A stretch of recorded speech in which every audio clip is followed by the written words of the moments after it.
So this is a Volkswagen Touareg with a 3.6 FSI VR6 engine, just out to do a torque converter seal in the front of the gearbox. So yeah, this is just all the drivetrain out now. We can see the length of the gearbox, size of everything.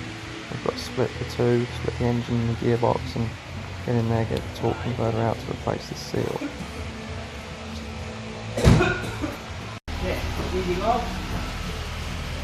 So all the bell housing bolts are loose, prop shaft is undone, brackets for the exhaust are off, gearbox oil pipes, cooler pipes are out of the gearbox, engine crane is hanging the gearbox, it's just taking the strain at the moment.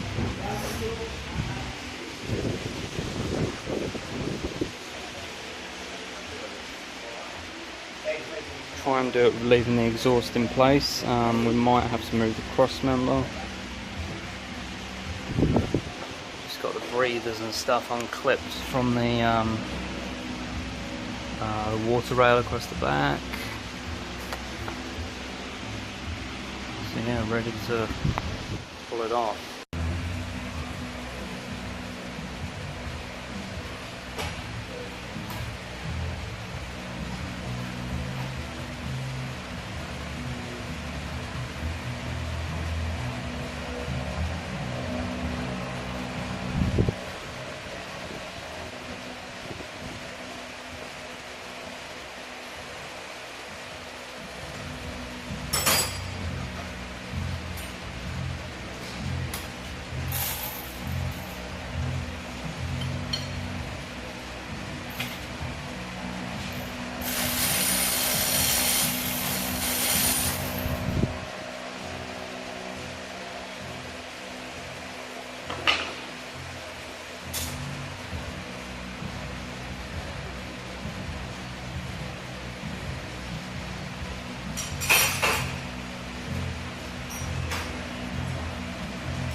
The gearbox is now off of the engine.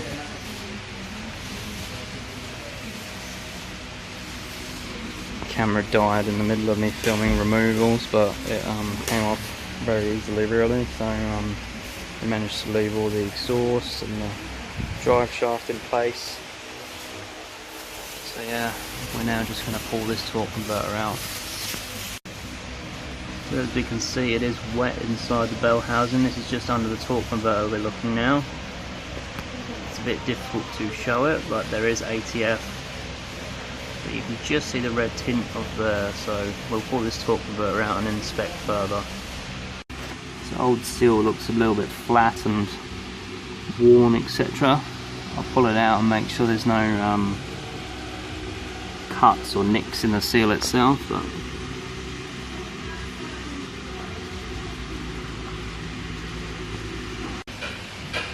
the new seal is in and the torque converter is back into the gearbox.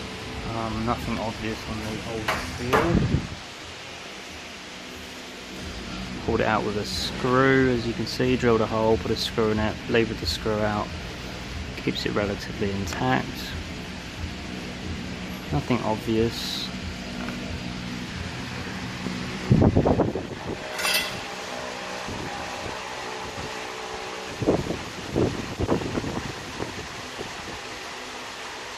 no nicks or anything. So the gearbox is now back onto, or going back onto the engine. We've got a few bolts in and located.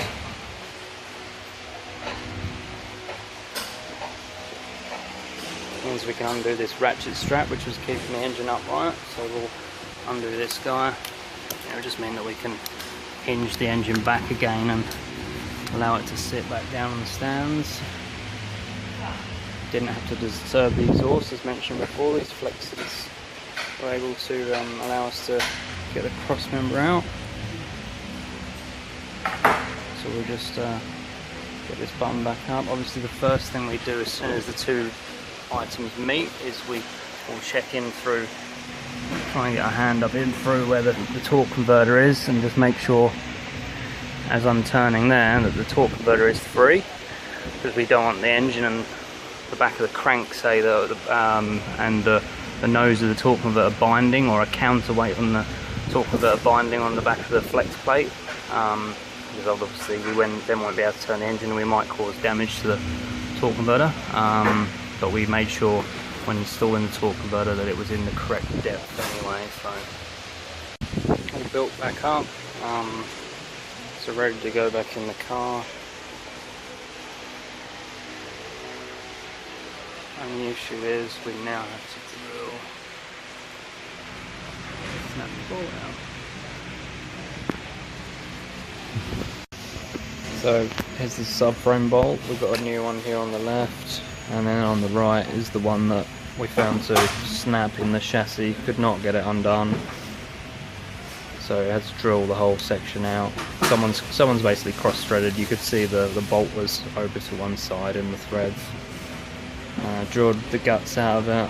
The threads were damaged, so I've oversized basically to install a helicoil. So we've got this basically threaded section insert into the chassis rail, and then that's the tip of the bolt that is remaining. So we'll put this new one in, and it'll be as good as new basically. Unfortunate, and very time consuming, but we got it out and we got it done the right way. So, and then we can see the helicoils up inside. So that's now our thread. There's two helicoils stacked on top of one another to give us good contact. Same as the standard.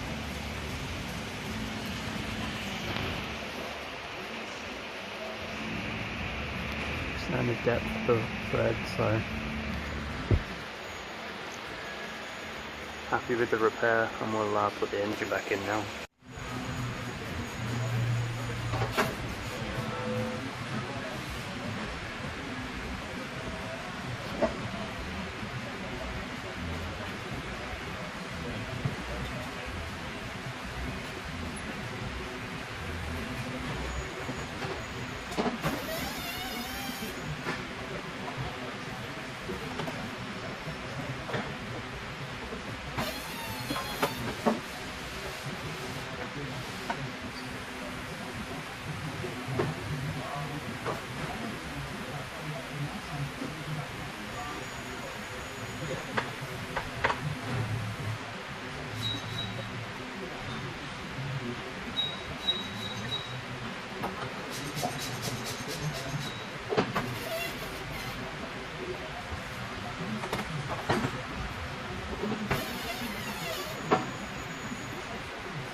は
い、どうも。